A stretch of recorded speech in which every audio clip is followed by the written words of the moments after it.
তাড়াতাড়ি আয়, আয় বলছি, আয়। বাবা আমাকে কোথায় নিয়ে যাচ্ছ? বেশি কথা বলিস না, একটু পর বুঝবি আমি তোকে কোথায় নিয়ে যাইতেছি।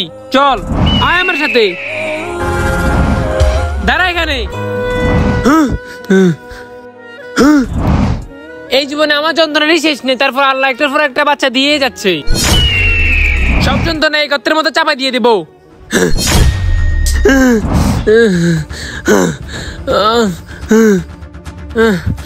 গলাটা একদম শুকিয়ে গেছে। বাবা তোমার অনেক কষ্ট হচ্ছে, আমার কাছে দাও, আমি গর্ত করে দিচ্ছি। এই একদম দরদ দেখাবি না। তুই কি ভাবছস তুই দরদ দেখালে আমি তোকে ছেড়ে দিব? না না, আজ তোর কোনো ছাড় নেই। আমি গর্ত করতেছি, তুই এখানে দাঁড়া। আজকে তোকে কবর দিয়ে যাবো। আজকে তোকে জীবিত কবর দিয়ে যাবো। আমি আর এই বোঝাটা আনতে পারবো না। আয় করতে নাম, নাম বলছি।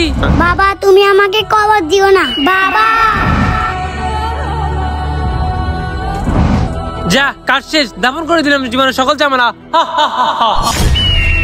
এরপর তার বাবার সাথে কি হলো তা দেখার জন্য চ্যানেলটি সাবস্ক্রাইব করে যান এবং কমেন্টে পার্ট 2 লেখেন।